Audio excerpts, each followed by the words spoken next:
क्या आप बिजनेस शुरू करना चाहते हैं, या फिर पहले से ही आपका बिजनेस है, या फिर आप सीखना चाहते हैं कि कल को जब मैं अपना बिजनेस शुरू करूंगा तो किस कैटेगरी के अंदर अपना बिजनेस शुरू करूं? मैं आपको सारी चीजें डिटेल के अंदर बताऊंगा। साथ में मैं आपको बताऊंगा कि किस तरीके से आप टैक्स सेविंग कर सकते हैं। हेलो दोस्तों, मेरा नाम है साहिल खन्ना और स्वागत है आपका इंटेलेक्चुअल इंडीज यूट्यूब चैनल के ऊपर। यहां पे मैं बिजनेस को दो कैटेगरी के अंदर बांट रहा हूं। एक चीज है अनलिमिटेड लायबिलिटी, एक है लिमिटेड लायबिलिटी। लायबिलिटी को समझ के चलते हैं। लायबिलिटी का मतलब जिम्मेवार। अगर अनलिमिटेड जिम्मेवारी है, इसका मतलब क्या है? अगर कुछ भी कांड होता है, मान के चलते हैं मैंने कहीं से अपने बिजनेस के ऊपर 5 करोड़ का लोन लिया और मैं उसको चुका नहीं पा रहा, बिजनेस के अंदर लोन हो गया या फिर किसी ने मेरे साथ फ्रॉड कर दिया, तो वो 5 करोड़ रुपए चुकाने के लिए मेरी पर्सनल एसेट्स बिक सकती है। अगर मुझे खुद को एक कंपनी खोलनी है जो कि अनलिमिटेड लायबिलिटी वाली हो, तो उसको हम कहते हैं प्रोप्राइटरशिप फर्म। अगर मैं अकेला शुरू करता हूं, अगर मैं किसी अपने साथी के साथ, अपने भाई के साथ, या फिर अपने दोस्त के साथ, या फिर अपने किसी रिश्तेदार के साथ, या फिर किसी अननोन के साथ शुरू करता हूं और अनलिमिटेड लायबिलिटी होती है, तो उसको हम कहते हैं पार्टनरशिप फर्म। दोनों के साथ में फर्म कहा जाता है, इनको कंपनियां नहीं कहा जाता। ठीक है, कंपनियां हम आगे जाके पढ़ेंगे कंपनी क्या होती है। तो फर्म के अंदर मान के चलते हैं मैंने प्रोप्राइटरशिप फर्म शुरू करी आज से, तो क्या यहां पे उसको रजिस्टर कहीं पे कराने की जरूरत है? समझते हैं कि रजिस्टर कराने की जरूरत कब पड़ रही है। जीएसटी के अंदर आपको रजिस्टर कराने की जरूरत पड़ रही है अगर आप ऑनलाइन पेमेंट कलेक्शन कर रहे हो। यहां पे मान के चलते हैं वो जो बंदा 30 लाख रुपए सालाना कमा रहा है, वो ऑनलाइन पेमेंट कलेक्शन नहीं करता, तो ठीक है, उसको जरूरत नहीं है। दूसरी चीज, एक और चीज बोली गई कि अगर आपकी टर्नओवर 40 लाख से ऊपर है तो आपको जीएसटी नंबर लेना पड़ेगा, तो यहां पे भी उसको जरूरत नहीं है। तो उसने अपने बिजनेस को बिना रजिस्टर कराए अपने आप को प्रोप्राइटरशिप फर्म का ओनर कह दिया और वो बिजनेस कर रहा है, वो बिजनेसमैन है। तो कई बार लोग पूछते हैं कि किसी का बिजनेस एमसीए पे रजिस्टर नहीं दिखाई दे रहा, वो प्रोप्राइटरशिप फर्म की कैटेगरी के अंदर आता है, इसलिए एमसीए के अंदर दिखाई नहीं दे रहा। एमसीए के अंदर हम आगे बात करेंगे एमसीए के अंदर कौन से बिजनेस दिखाई देते हैं। अब यहां पे इनकम टैक्स फाइलिंग किस तरीके से होगी? जैसे नॉर्मल इनकम टैक्स फाइलिंग होती है सेल्फ की, वही वाली होगी। गवर्नमेंट ने जो स्लैब निकाल रखी है उसी स्लैब के हिसाब से इनकम टैक्स फाइलिंग होने वाली है। तो चलिए मैं आपको बता देता हूँ किस तरीके से टैक्स फाइलिंग करनी है प्रोप्राइटरशिप के अंदर। अगर आप फ्रीलांसिंग भी करते हैं तो भी आप इसी तरीके से कर सकते हैं। मान के चलते हैं आप सालाना 25 लाख रुपए कमाते हैं। अब गवर्नमेंट कुछ आपको डिडक्शंस देती है, 4 मेजर तरीके की डिडक्शन मैंने आपको दिखा दी है। यहाँ पे एटीडी के अंदर 25,000 तक ही ले सकते हैं, एटीजीजी के अंदर आप 60,000 तक ही ले सकते हैं, एटीसी के अंदर आप 1.5 लाख तक ले सकते हैं करंट हिसाब से। अगर आप ये वीडियो बाद में देख रहे हैं तो आप इंटरनेट के ऊपर सर्च मार सकते हैं कि अभी करंटली क्या क्या डिडक्शन चल रही है। मैंने आगे एक्सप्लेन भी कर दिया है ये जो डिडक्शंस है ये किस किस चीज़ के अंदर आती है। अब यहाँ पे जो एटीजी है यहाँ पे आपको बहुत ज़्यादातर डिडक्शन मिल सकती है। 50% मिलती है अगर आप नॉर्मल डोनेशन करते हो, अगर आप मंदिर में देते हो, कहीं चैरिटेबल ट्रस्ट के ऊपर देते हो, तो आपने जितना भी दिया होगा उसका 50% यहाँ पे आपको डिडक्शन में ऐड हो जाता है। और 100% अभी पीएम केयर फंड जो चल रहा है वहाँ पे आपको 100% मिल रहा है। तो मान के चलते हैं मैंने पीएम केयर फंड के अंदर 2,65,000 रुपए दिए तो मेरे को वहां से डिडक्शन मिल गया। मैंने इन सबको ऐड किया और मैंने अपनी इनकम से माइनस कर दिया। अगर मैं इन सबको माइनस करता हूं तो ये आती है मेरी टैक्सेबल इनकम, जिसके ऊपर मेरा टैक्स कैलकुलेट होगा। तो करेंटली जो अभी इस बार फाइलिंग जानी है उसके ऊपर यही वाली स्लैब लगने वाली है। अगर आप इंटरनेट पे सर्च मारोगे तो स्लैब आपको अलग दिखाई देगी, क्योंकि वो आने वाले साल की स्लैब है। तो अभी 2.5 लाख तक आपको कोई टैक्स नहीं देना है। 2.5 लाख से 5 लाख के बीच में जितना अमाउंट होगा उस पर आपको 5% देना है। तो हम 20 लाख रुपए कमा रहे हैं तो पूरे के ऊपर टैक्स लग रहा है। अगले 5 लाख के ऊपर हमारा 1 लाख रुपए लग गया। उसके बाद 10 लाख से ऊपर हमने जितना भी कमाया उसके ऊपर 30% लगेगा। तो मैंने यहाँ पे अमाउंट लिख दिया, उसका परसेंटेज निकाल दिया और इन सबको ऐड किया तो मेरा इतना टैक्स बन गया। अब 4% इसके ऊपर सेस लगेगा और हम टोटल टैक्स निकाल देंगे हमको कितना पे करना है। तो करेंटली हमको इतना टैक्स पे करना है अगर हम प्रोप्राइटरशिप फर्म निकालते हैं। तो अगर आप चाहो तो मुझे मेरी फीस दे सकते हो लाइक करके इस वीडियो को। आपको मैंने टैक्स फाइलिंग करनी भी सिखा दी है। अगर मैं प्रोप्राइटरशिप फर्म के अंदर कंप्लायंस की बात करके चलूं, कंप्लायंस मतलब गवर्नमेंट जो कहती है आपको कुछ करना चाहिए, कुछ चीजें फाइलिंग करनी चाहिए, ये करना चाहिए, वो करना चाहिए, यहां पे ज्यादा कंप्लायंस की जरूरत ही नहीं है। हाँ, अगर आपकी टर्नओवर ज्यादा बढ़ जाती है तो आपको ऑडिट कराने पड़ते हैं, पर जब तक आप वहां पे पहुंचोगे तो मेरा रिकमेंडेशन हमेशा ही रहता है कि आप एक सीए को हमेशा लूप के अंदर रखो, क्योंकि वो आपके टैक्सेस बचा देता है और आपको बहुत ज्यादा स्ट्रेटेजिक गाइडेंस देता है। तो अगर आपकी टर्नओवर करोड़ों तक पहुंच रही है तो आप सीए के साथ जुड़े ही होंगे, तो सीए आपको ऑडिट भी कर देगा और बाकी गाइडेंस भी आपको प्रोवाइड कर दिया करेगा। अब मान के चलते हैं मैं अपनी बीबी के साथ काम शुरू करना चाहता हूं। मान के चलते हैं जो मेरा बिजनेस था, मेरे बिजनेस के अंदर 20 लाख का मुझे प्रॉफिट हो रहा है। अभी वो प्रोप्राइटरशिप फर्म के अंदर है, तो जो हमारी टैक्स स्लैब चल रही है उसके अंदर 10 लाख से अगर आपका ऊपर इनकम होती है तो आप पे 30% टैक्स लग रहा है। तो मैंने क्या किया, मैंने अपनी पार्टनरशिप फर्म रजिस्टर करा ली, अपनी वाइफ को अपना पार्टनर बना दिया और मैंने अपनी इनकम को डिवाइड कर दिया लॉजिकली। तो जो हमको 20 लाख का प्रॉफिट हो रहा था वो 10 लाख मेरी वाइफ कमाती है, 10 लाख मैं कमाता हूं। तो अब 10-10 लाख के अंदर हमारे पास टैक्स की सेविंग हो जाएगी। तो अब बात करते हैं पार्टनरशिप फर्म की। तो मान के चलते हैं मैं 20 लाख रुपए कमाता हूं, तो यहाँ पे क्या होगा, यहाँ पे हम जो सैलरी फेच करेंगे उसका एक छोटा सा रूल है। अगर मैं 3 लाख रुपए तक कमाता हूं तो मेरे को 90% या फिर 1.5 लाख रुपए जो भी ज्यादा होगा वो सैलरी मैं फेच कर सकता हूं। तो मान के चलते हैं मैं 1.5 लाख रुपए कमाता हूं तो 1.5 लाख पूरी की पूरी मैं सैलरी फेच कर सकता हूं। अगर मैं उससे ज्यादा कमाता हूं तो मैं 90% निकालूंगा उसका अप टू 3 लाख रुपए। तो जैसे अभी मैं 20 लाख रुपए कमा रहा हूं तो उसका 3 लाख रुपए तक में 90% निकालते हैं, 2,70,000 रुपए आ गया। अब 3 लाख रुपए से जितना भी ऊपर का अमाउंट है उसका 60% निकालेंगे। ये निकाल दिया, अब इन दोनों को ऐड कर देंगे। ये जो चीज आई है ना, यही मैक्सिमम सैलरी है जो कि मैं फेच कर सकता हूं। मैं पूरा 20 लाख का 20 लाख एज अ सैलरी नहीं निकाल सकता। तो मान के चलते हैं मेरी वाइफ और मैंने पार्टनरशिप फर्म रजिस्टर करी थी 50-50% के ऊपर। अब ये जो अमाउंट था इसका 50-50% हम दोनों में बट गया। अब पार्टनरशिप फर्म पे फ्लैट 30% टैक्स लगता है। 30% टैक्स इसका निकाल देते हैं। ये जो हमारा अमाउंट बच गया, मैंने 20 लाख रुपए कमाए थे, इतनी सैलरी निकाल दी, जो अमाउंट बच गया उसका मैंने 30% निकाला, ये आ गया। अब वही 4% सेस निकाला, उनको ऐड किया, तो मेरी कंपनी इतना टैक्स पे करेगी। अब लॉजिकली देखा जाए, कंपनी इतना टैक्स पे कर रही है, हम भी तो कुछ टैक्स पे करेंगे ना, क्योंकि हमने भी सैलरी निकाली है। तो मैं जाता हूँ नीचे, तो यहाँ पे भी मैंने डिडक्शंस ले लिए है कुछ, आपको सिर्फ समझाने के लिए कि 25,000 रुपये का मैं मेडिक्लेम लेता हूँ, 25,000 रुपये की मेरी वाइफ लेती है, हमने कोई डोनेशन नहीं करी है। हाउस रेंट हमारा 20,000 मेरी वाइफ देती है, 20,000 मैं देता हूँ, और 1.5 लाख रुपए के हमने म्यूचुअल फंड वगैरह ले रखे हैं। तो हमारी टैक्सेबल इनकम आई 4.5 लाख रुपए। उसी हिसाब से जैसे हमने पहले कैलकुलेट किया था वैसे कैलकुलेट करेंगे, 12,500 आएगी। पर जो अभी फाइलिंग होनी है उसके हिसाब से अगर आपकी इनकम 5 लाख से नीचे है तो आपका ये निल हो जाता है, तो ये जीरो हो जाएगा। तो हमने इसको जीरो कर दिया और हमारा टोटल टैक्स पेबल इतना रुपये आ गया। अगर मैं यही सेम चीज़ प्रोप्राइटरशिप के अंदर करता तो मेरा टैक्स इतना आता, तो मुझे इतने रुपए की सीधा सीधा सेविंग हो गई सिर्फ पार्टनरशिप फर्म रजिस्टर करके। तो यही मैं आपको चीज़ समझाना चाह रहा हूँ कि चीज़ों को ढंग से समझो, तभी जाके अपनी कंपनी को रजिस्टर करो। या फिर मैं स्टार्टिंग से भी अपने आप को पार्टनरशिप फर्म के अंदर रजिस्टर कर सकता हूं। अगर मैं बिजनेस शुरू करना चाहता हूं, मुझे बिजनेस शुरू करने के लिए पैसों की रिक्वायरमेंट है 1 करोड़ रुपया, और 1 करोड़ रुपया मेरे पास नहीं है। मेरे पास एक दोस्त है जो कि 50 लाख लगाने के लिए तैयार है, मैंने 50 लाख रुपए लगाए, हम दोनों ने 50-50 लाख मिला के बिजनेस शुरू कर दिया। हम इसको पार्टनरशिप फर्म के अंदर कह सकते हैं। तो क्या हमको रजिस्टर कराना पड़ेगा इसको? हाँ, इसको रजिस्टर कराना पड़ेगा। इसको एज इन कोई बहुत बड़ा रजिस्ट्रेशन नहीं करना, मैं कहूंगा 1000 रुपए से नीचे में सारा काम हो जाता है। आपको एक डीड बनानी है, नोटरी के ऊपर बनेगी। डीड के अंदर आपने लिखा कि मैंने इतने रुपए डाले हैं, मेरे दोस्त ने इतने रुपए डाले हैं, हमारी इतने इतने % की पार्टनरशिप है।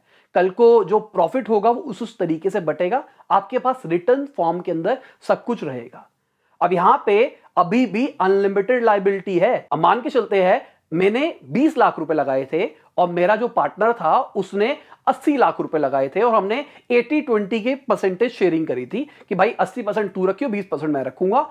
अब हमने 5 करोड़ का कोई लोन लिया जिसको हम चुका नहीं पा रहे, ठीक है। मैंने 20% इसलिए लगाए थे क्योंकि मैं चाहता था मैं इनएक्टिव रहूंगा, मैं ज्यादा कंपनी में पार्टिसिपेट नहीं करूंगा, मेरा दोस्त देख लिया करेगा और प्रॉफिट अपने आप देख लिया करेगा बाद में।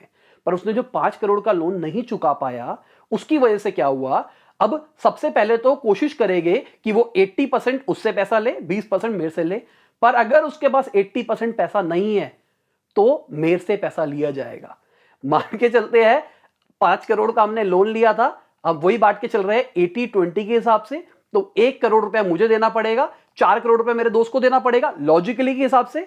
पर मेरे दोस्त के पास 4 करोड़ है ही नहीं, मेरे दोस्त के पास 1 करोड़ रुपए ही पड़ा है, मेरे पास बहुत सारा पैसा है। तो अब क्या हुआ, गवर्नमेंट ने या फिर जिससे भी हमने लोन लिया था वो लीगली मुझसे बचा हुआ 3 करोड़ रुपया ले सकता है। तो भाई मुझे नुकसान हो जाएगा। तो पार्टनरशिप फर्म के अंदर हमको एक चीज ध्यान देनी है कि पार्टनरशिप फर्म में हमको अपना पार्टनर ऐसा चुनना है जिससे अपने को बहुत मोटा नुकसान ना हो। और पार्टनरशिप फर्म कभी इसलिए मत करो कि मैं इनएक्टिव पार्टनर बना रहूंगा, वो देखता रहेगा, कल को उसने घपला किया तो आपके ऊपर भी वो चीजें आ सकती है। कंप्लायंस की बात करके चलते हैं। कंप्लायंस भी यहां पे कम ही होते हैं, ज्यादा कंप्लायंस नहीं होते। मैं कहूंगा ऑलमोस्ट प्रोपराइटरशिप जैसे ही कंप्लायंस होते हैं यहां पे भी। अब यहां पे अगली चीज आती है हिंदू अनडिवाइडेड फैमिली। आपने अक्सर इसका नाम नहीं सुना होगा, मेजॉरिटी ऑफ लोगों ने इसका शायद नाम ही नहीं सुना होगा। ये बहुत बढ़िया चीज है अगर आप हिंदू हो, बुद्धिज्म के अंदर आते हो, या फिर जैनी हो, या फिर सिख हो। यहां पे थोड़ा सा मैं कहूंगा कि आपको अगर एक स्पेसिफिक रिलीजन के अंदर हो तो आपके साथ पार्शियलिटी हो रही है, पर हो रही है तो ठीक है। मैं हिंदू आता हूं, अभी मैंने रिसेंटली शादी करी, तो इसके लिए आपको मैरिड होना जरूरी है, तभी आप रजिस्टर करा सकते हो। तो अपने मेरे सीए ने मेरे को बताया, इसलिए मैं ये स्पेसिफिकली वीडियो बना रहा हूं, तभी मैं आपको बता रहा हूं कि अगर आपकी शादी होती है तो आप एक और नई कंपनी रजिस्टर कर सकते हो। और वो कंपनी क्या होगी, वो कंपनी जिंदगी भर चलेगी। अभी जो प्रोपराइटरशिप चल रही थी, प्रोपराइटरशिप के अंदर क्या था कि मान लो मैंने 5 करोड़ का लोन लिया और मुझे कुछ हो जाता है, तो वो 5 करोड़ रुपए मेरी बीबी से वसूल नहीं कर सकता कोई, बस कंपनी उसी टाइम गई, बाय बाय। पार्टनरशिप के साथ भी यही है, अगर दोनों पार्टनर्स को कुछ हो जाता है साथ में तो बाय बाय हो जाओ। अगर दोनों में से एक पार्टनर को कुछ होता है तो दूसरा पार्टनर अनलिमिटेड लायबल रहेगा सारी चीजों के। पर यहां पे क्या होता है, यहां पे ये कंपनी जिंदगी भर चलती रहती है। अभी मैं हूं और मेरी वाइफ है, कल को हमारा बच्चा होगा, वो अपने यहां भी कंपनी का पार्ट बन चुका है। कल को उसका बच्चा भी होगा, वो भी कंपनी का पार्ट बन चुका है। कल को उसका बच्चा भी होगा, वो भी उस कंपनी का पार्ट बन चुका है। तो ये क्या होता है, ये अपने आप ही आगे बढ़ती रहती है। अब यहां पे ओनर को कहा जाता है कर्ता, और जो उसके मेंबर्स होते हैं उसको कहा जाता है को पार्टनर। अब कर्ता ही सारी चीजों को डिसाइड करेगा कि किस तरीके से कंपनी काम करेगी, क्या होगा क्या नहीं होगा। अब यहां पे एक अलग से हमारा पैन कार्ड बनेगा, और वो पैन कार्ड एक तरह से एक इंडिविजुअल की तरह होगा। मैं समझाने की कोशिश करता हूं। मान के चलते हैं मेरी अभी शादी हुई है, तो मेरे पास 30 लाख रुपए की इनकम थी जो मैं सालाना कमाता हूं।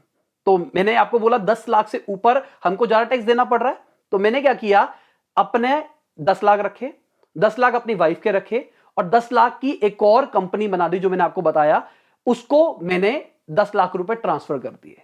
तो मैं ट्रांसफर की बात नहीं करके चल रहा, इसमें आपकी सीए ज्यादा मदद करेगा, क्या होगा क्या नहीं होगा। पर मैं आपको बता रहा हूं कि जो मेरी इनकम आ रही थी, जो मैं फ्रीलांसिंग काम कर रहा था, उसका 10 लाख का काम मैंने उस कंपनी को डिवाइड कर दिया, मैंने उस कंपनी को दे दिया। तो अब क्या हुआ, वो जो कंपनी है ना, वो एक तरह से मेरा फैमिली मेंबर बन चुका है। उसका पैन कार्ड है, और जो रिबेट मिलती है, जैसे 1.5 लाख रुपए की रिबेट मिलती है, उसको भी 1.5 लाख की रिबेट मिलेगी, मुझे भी मिलेगी, मेरी वाइफ को भी मिलेगी, और मेरे जो नई हमने कंपनी बनाई है हिंदू अनडिवाइडेड फैमिली, उसको भी मिलेगी। तो अपने पास सीधी सी बात, 1.5 लाख मेरा, 1.5 लाख मेरी वाइफ का, और 1.5 लाख उस कंपनी का सीधा रिबेट मिल गया, और जो टैक्स बेनिफिट मिल रहे हैं वो अलग मिलेंगे। यहां पे थोड़ी सी डिसएडवांटेजेस कहूंगा। डिसएडवांटेज का मतलब क्या है, मैं ही इसका ओनर रहूंगा। अगर मेरे कल को बच्चे मुझसे ज्यादा स्मार्ट भी निकलते हैं तो भी सारे राइट्स मेरे हाथ में रहेंगे, सारे डिसीजन मेरे हाथ में रहेंगे। कल को जब मेरे को कुछ हो जाता है तो मेरा बड़ा बच्चा, जो सबसे बड़ा बेटा होगा, उसके पास सारे राइट्स चले जाएंगे। उसके बाद में अगर उसने भी मना कर दिया तो दूसरे बच्चे के पास में चले जाएंगे राइट्स। अगर उसने मना कर दिया या फिर उसको कुछ हो जाता है तो दूसरे के पास चले जाएंगे। तो इस तरीके से कंपनी प्रीपैचुअल चलती रहेगी। यहां पे एक और एडवांटेज है, लड़कियों को भी डाला जाएगा कंपनी के अंदर, लड़कियां भी कंपनी का पार्ट रहेगी, और अगर कोई प्रॉपर्टी है या फिर कोई प्रॉफिट है वो भी लड़कियों को भी मिलेगा। तो मेरा यहां पे रिकमेंडेशन रहेगा, अगर आप बिजनेस करते हो या फ्रीलांसिंग करते हो और आपका जो सालाना इनकम है वो 30-40 लाख रुपए के तक की है, तो आप प्लीज अपने सीए से बात करो और अपने आप को इस चीज के अंदर रजिस्टर करा लो। ऑनलाइन भी बहुत सारी साइट्स है, वहां से भी आप देख सकते हो कि किस तरीके से रजिस्ट्रेशन होगी। कम पैसों के अंदर यहां पे भी हो जाती है, कंप्लाइंस भी ज्यादा नहीं है। आपको कुछ कुछ रूल्स दिए गए हैं कि आप अपने पैसे गिफ्ट कर सकते हो, वहां पे कुछ बहुत सारी चीजें हैं, मैं उस चीज के अंदर नहीं घुसूंगा, क्योंकि मेरा हमेशा से रिकमेंडेशन रहता है खुद सुपर इंटेलिजेंट मत बनो, सीए हायर करो या फिर कोई समझदार बंदा हायर करो जिसको इस चीज के बारे में पता है, जिसको इस चीज का एक्सपीरियंस है। लग जाएगा थोड़ा सा पैसा, पर नुकसान नहीं होगा आपको। तो मेरा हमेशा से मानना है कि कोई एक्सपर्ट जरूर हायर करना चाहिए। तो एक्सपर्ट हायर करोगे वो आपको ज्यादा चीजें बता देगा। मैंने आपको क्रस बताया कि आपको अपने बिजनेस को कब इस चीज के अंदर रजिस्टर करना चाहिए। अब मान के चलते हैं कि मुझे अब लायबिलिटी चाहिए ही नहीं, मुझे कोई वसूली में नहीं फंसना, मुझे लोन लेना है पर मैं ये नहीं चाहता कि अगर अभी जैसे लॉकडाउन हो गया, लॉकडाउन के चक्कर में कितने सारे बिजनेस को कितना मोटा मोटा लॉस हुआ होगा। तो अगर कोई प्रोपराइटरशिप फर्म थी जिसने लोन ले रखा था और लॉकडाउन के चक्कर में उसकी कंपनी दिवालिया घोषित हो गई, अब भाई उसके घर भी बिक सकता है वो उस पैसे को रिकवर करने के लिए। गलत चीज है ना। तो ये रिस्क नहीं लेना हमको। तो यहां पे एक दूसरी टाइप की कैटेगरी आती है जहां पे हमारी लायबिलिटी लिमिटेड हो जाती है।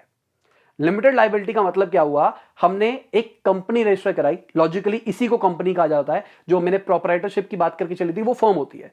तो मैंने एक कंपनी रजिस्टर कराई जिसको हम कहते हैं प्राइवेट लिमिटेड। कंपनियों के आगे नाम पड़ा होगा डैश प्राइवेट लिमिटेड। तो ये जो प्राइवेट लिमिटेड होती है यहां पे हमारी लिमिटेड लायबिलिटी हो जाती है। अब लिमिटेड लायबिलिटी का मतलब क्या हुआ कि मैंने अपनी कंपनी स्टार्ट करी और उसको कहते हैं हम पेड अप कैपिटल।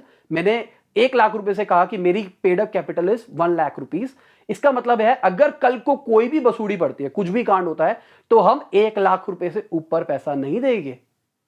हमारी कंपनी देगी पर हम नहीं देंगे। अगर कंपनी के पास नहीं है तो आपका वो पैसा राइट ऑफ हो जाए, मतलब वो डूब गया पैसा। मतलब जितने भी बैंक्स हैं उनका पैसा एनपीए में चला गया, उनको अब वो पैसा नहीं मिल सकता। अब यहां पे एक चीज का ध्यान देना अपने को, अच्छा तो लग रहा है, यहां पे हमारे कंप्लाइंस बढ़ जाते हैं।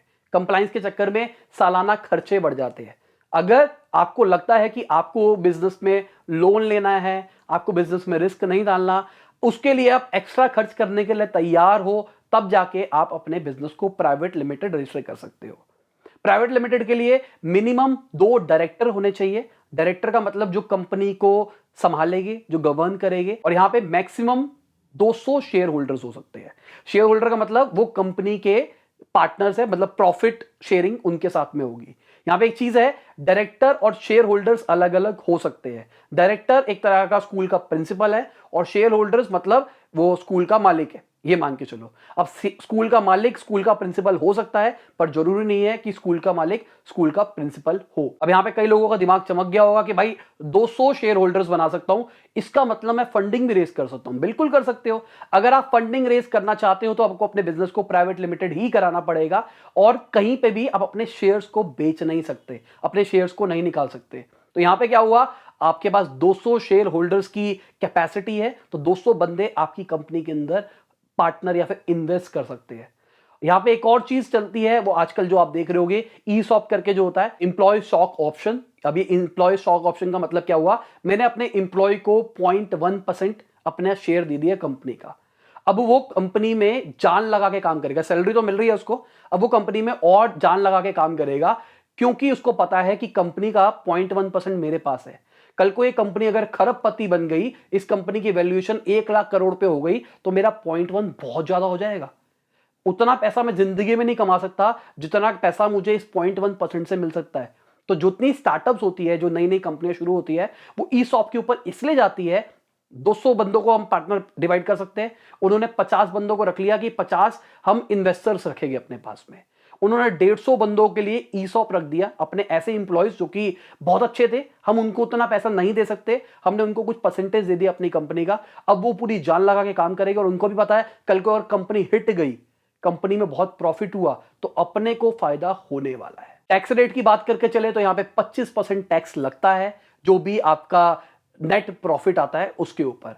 कंप्लाइंस ज्यादा ही है, जैसे मैंने आपको बताया, यहाँ पे कंप्लाइंस का खर्चा ज्यादा आता है। सालाना आपको ज्यादा पैसा देना पड़ेगा, सीएवीए को देना पड़ेगा, ऑडिट वॉडिट कराना पड़ेगा, बहुत सारी बसूड़ियां होती है साल के अंदर। और यहाँ पे कंपनी प्रीपेचुअल रहेगी। प्रीपेचुअल मतलब जिंदगी भर चलती रहेगी। कंपनी हमको बंद करवानी पड़ेगी।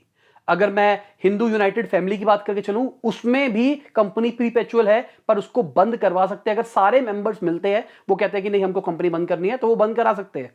यहां पे कंपनी चलती रहेगी और यहां पे अगर अपने को बंद कराना है तो आपको प्रॉपर तरीके से बंद कराना पड़ेगा। और अगर मैंने प्राइवेट लिमिटेड रजिस्टर करी है, तभी एमसीए की साइट पे मैं दिखाई देने वाला हूं। ठीक है, तो अगर कोई प्राइवेट लिमिटेड कंपनी है तब जाके वो वहां पे दिखाई देगी, वरना दिखाई नहीं देगी।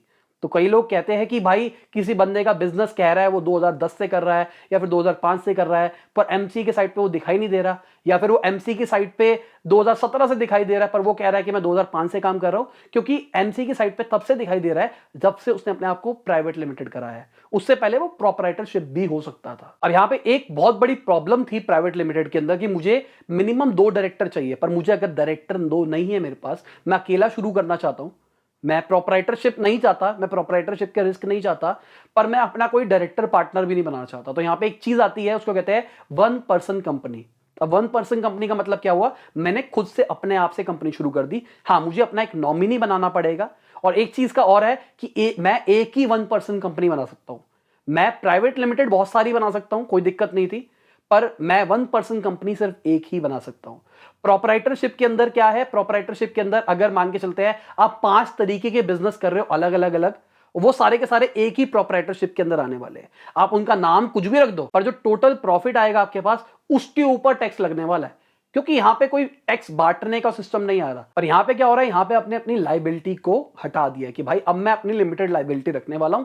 तो यहां पे सिर्फ आप एक ही बार खोल सकते हो, मतलब एक ही कंपनी खोल सकते हो, उसको बंद करोगे उसके बाद दूसरी खोल सकते हो। टैक्स की बात करके चले तो 25% टैक्स लगता है अप टू 400 करोड़ की टर्नओवर तक, जो कि बहुत सही है। 400 करोड़ से ऊपर की टर्नओवर होगी तो आपको अपने आप को प्राइवेट लिमिटेड में रजिस्टर कराना पड़ेगा, और ठीक है, मेरे हिसाब से कोई प्रॉब्लम भी नहीं है यहाँ पे। और कंप्लायंस की बात करके चलूं तो कंप्लायंस भी ठीक ठाक से है। मैं कहूंगा प्राइवेट लिमिटेड जितने ज्यादा भी नहीं है और प्रोपराइटरशिप जितने कम भी नहीं है, उनके बीच में कहूंगा, अपर साइड पे कहूंगा थोड़ा सा। और यहां पे सबसे आखिरी तीसरी कंपनी आती है, इसको कहते हैं हम LLP, लिमिटेड लायबल पार्टनरशिप। अब नाम से भी पता लग रहा है लिमिटेड भी है और पार्टनरशिप भी है, तो पार्टनरशिप फर्म जुड़ गई और साथ में प्राइवेट लिमिटेड भी जुड़ गई। ये इन दोनों का मिक्सचर है। तो यहां पे हम अनलिमिटेड पार्टनर्स बना सकते हैं। वहां पे हमारे पास लिमिट थी पार्टनर बनाने की, यहां पे हम अनलिमिटेड पार्टनर बना सकते हैं। यहां पे 30% अपने को टैक्स देना पड़ेगा, वहां पे 25% हो रहा था, पर यहां पे अपने को 30% टैक्स देना पड़ेगा। कंप्लायंस रिलेटिवली कम है प्राइवेट लिमिटेड के हिसाब से, पर पार्टनरशिप से ज्यादा है। यहां पे जो ऑडिट होता है वो 40 लाख के बाद में होता है। टेक्निकल नहीं घुसूंगा, अगेन मैं कह रहा हूं, अगर आप किसी भी कंपनी की तरफ जा रहे हो, प्रोपराइटरशिप कर रहे हो, पार्टनरशिप कर रहे हो, खुद से करो, कोई दिक्कत नहीं है, सीए हायर करने की जरूरत नहीं है। पर अगर आप LLP की तरफ जा रहे हो, प्राइवेट लिमिटेड की तरफ जा रहे हो, वन पर्सन कंपनी की तरफ जा रहे हो, तो आपको सीए या फिर कोई टेक्निकल बंदा हायर करना चाहिए जो कि आपको गाइडेंस दे सके, ज्यादा बेटर बता सके, क्योंकि यहां पे बहुत सारी चीजें होती है, बहुत सारे सालाना फाइलिंग होती है, बहुत कुछ होता है। तो फालतू अगर खुद से इंटरनेट से देख के करोगे तो हो सकता है एक दो चीजें छूट जाए, उसके चक्कर में बहुत मोटा फाइन लग सकता है। अब यहां पे बहुत बड़ा सवाल आता है, मुझे तो प्राइवेट लिमिटेड ही चाहिए, पर मेरे को अपने शेयर होल्डर्स बहुत ज्यादा चाहिए। जैसे हम देखते हैं ना, कंपनी अपना IPO निकाल रही है, अपने आप को शेयर मार्केट पर रजिस्टर कर रही है, तो वहां पे देखा जाए तो कितने सारे पार्टनर्स हैं। तो ये कंपनियां कौन सी होती है, ये कंपनियां होती है पब्लिक लिमिटेड कंपनियां। तो यहां पे अलग से रजिस्ट्रेशन होता है पब्लिक लिमिटेड का, वही मैं कहूंगा कॉस्ट स्टार्टिंग में लग रही है, कंप्लायंस सबसे ज्यादा हो गए हैं यहां पे, सालाना आपको बहुत ज्यादा करना पड़ेगा। यहां पे आपके शेयर होल्डर्स अनलिमिटेड हो चुके हैं, मिनिमम डायरेक्टर आपको 3 चाहिए होंगे। तो अब शेयर होल्डर्स, इसका मतलब यह नहीं है कि अगर आपने पब्लिक लिमिटेड बनाई है तो आपको IPO में ही रजिस्टर करना पड़ेगा। अब पब्लिक लिमिटेड बना के आप प्राइवेट इन्वेस्टर्स को भी पकड़ सकते हो सकता है कि आपने 1000 लोगों से पैसा इकट्ठा करके अपनी कंपनी बनाई है, 1000 लोग आपकी कंपनी के पार्टनर है, तो यह हो सकता है। तो पब्लिक लिमिटेड, जैसे मैं अपनी बात करके चलता हूं, मैं लपास को कल को एक नेक्स्ट लेवल पे ले जाना चाहूंगा, तो मैं स्टार्टिंग में तो प्राइवेट लिमिटेड करूंगा। अभी मेरे को जरूरत ही नहीं लगती कि मैं लपास को मैं प्राइवेट लिमिटेड करूं, क्योंकि मैं बहुत ही स्ट्रक्चरली अपनी कंपनी को चला रहा हूं और बहुत सही चल रहा है। मैं अभी जो नई कंपनी निकालने वाला हूं जिसमें हम एजुकेशन वाला काम करेंगे, उसमें मुझे फंडिंग रेस करनी होगी। लपास में को फंडिंग की जरूरत नहीं है, अच्छा खासा प्रॉफिटेबल बिजनेस मॉडल। जो मेरी ऐप आने वाली है उसके अंदर मुझे फंडिंग रेस करनी पड़ेगी, इसलिए मैं उस टाइम प्राइवेट लिमिटेड करूंगा, और कल को जब हम बहुत ज्यादा ग्रो हो जाएंगे तब हम उसको पब्लिक के अंदर कन्वर्ट कर देंगे। बस उम्मीद करता हूं आपको सब कुछ समझ में आ गया होगा और अब क्लियरिटी आ गई होगी कि अगर मेरे को अपना बिजनेस शुरू करना है तो किस कैटेगरी में करना है, किस कैटेगरी में नहीं करना। अगर बिल्कुल शुरुआत कर रहे हो और ज्यादा खर्चा नहीं करना चाहते, प्रोपराइटरशिप। अगर आपको कोई पार्टनर की जरूरत है तो पार्टनरशिप। अगर आप अपने पार्टनर के साथ में थोड़ी सिक्योरिटी बढ़ाना चाहते हो कि आपका कल को पार्टनर कोई फ्रॉड ना कर दे, तो LLP की तरफ चले जाओ। अगर आप अपनी कंपनी के ऊपर अच्छा लोन लेना चाहते हो और फंडिंग रेस करना चाहते हो तो आप प्राइवेट लिमिटेड लो। और पब्लिक के लिए तो आपको इतनी समझ आ चुकी होगी, जब कल को आप इतने बड़े आदमी हो जाओगे, आपके नीचे कंपनी सेक्रेटरी काम कर रहे होगे आपकी कंपनी के अंदर ही, वो आपको बता देंगे कि सर अब ये टाइम आ गया है पब्लिक की तरफ जाने का। हो सकता है आप स्टार्टिंग के अंदर भी पब्लिक रजिस्टर कर लो, मैं ये नहीं मना कर रहा कि आप नहीं कर सकते, पर पब्लिक स्टार्टिंग के अंदर रजिस्टर करोगे तो आपको बहुत सारे कंप्लायंस करने पड़ेंगे, इस चीज का आपको ध्यान रखना पड़ेगा। और हिंदू यूनाइटेड फैमिली सबसे बढ़िया चीज है। अगर आपकी शादी हो चुकी है या फिर आप अपने पेरेंट्स के नाम पे भी कर सकते हो। अगर आपके घर पे बहुत सारी प्रॉपर्टी है और वहां से आपके पास किराया आता है, तो आप उसको अलग से रजिस्टर करा सकते हो और वहां से जो किराया आएगा वो उसके अंदर आएगा, उसमें टैक्स बेनिफिट मिल जाएंगे, बहुत सारे फायदे होते हैं। तो इसके लिए भी मैं रिकमेंड करूंगा कि आप किसी सीए से एडवाइस लो कि देखो हमारा ये स्ट्रक्चर है, इस तरीके से हेल्प होती है। तो ये चीजें उन लोगों के लिए बहुत बेनिफिशियल रहने वाली है जिनकी कमाइयां बहुत ज्यादा है। अगर आप 5-7 लाख रुपए, 10 लाख रुपए, 15 लाख रुपए तक भी कमाते हो तो कोई दिक्कत नहीं है। 20-25 तक जाते हो तो अपनी वाइफ को हमेशा अपना पार्टनर रखो, क्योंकि सीधी सी बात, आपकी इनकम बटेगी और आपको टैक्स बेनिफिट मिलने वाला है। और अगर मैं थोड़ी सी और बड़ी बात करके चलूं कि आप 40-50 लाख रुपए कमाते हो तो आपको अपने पैसों को डिवाइड करना पड़ेगा हिंदुस्तानी यूनाइटेड फैमिली के अंदर। अब आपकी मर्जी है कि अगर आप 5 करोड़ रुपए कमाते हो, आप प्रोपराइटरशिप के अंदर ही रखना चाहते हो या फिर आप उसको प्राइवेट लिमिटेड के ऊपर ले जाना चाहते हो। प्राइवेट लिमिट में आपके थोड़े से खर्चे बढ़ जाएंगे, पर बेटर यही रहेगा कि अगर आपकी इनकम बहुत ज्यादा है और आप रिस्क नहीं लेना चाहते, आप लोन वोन भी लेना चाहते हो, अपने बिजनेस को और तेजी से एक्सपेंड करना चाहते हो, तो आपके लिए बेस्ट ऑप्शन रहेगा प्राइवेट लिमिटेड। एक चीज और क्लियर कर देता हूं, अगर एलएलपी की बात करके चल रहा हूं, एलएलपी में अगर आपको फंडिंग रेज करनी है तो नहीं कर पाओगे, उसके लिए आपको प्राइवेट लिमिटेड ही करनी पड़ेगी। इसी के साथ आज की वीडियो खत्म होती है। उम्मीद करता हूं आपको बहुत ज्यादा मजा आया होगा और बहुत कुछ सीखने को मिला होगा। लाइक कर देना, शेयर कर देना, कमेंट बताना वीडियो कैसी लगी। Bye, good night, Shaba care, खुदा हाफिज, गुड मॉर्निंग, गुड आफ्टरनून, जब भी आप वीडियो को देख रहे हैं। शेयर कर देना, आपको जिसमें भी लगता है कि भाई इस बंदे की इसकी हेल्प हो सकती है, प्लीज इसको शेयर करना। बाय।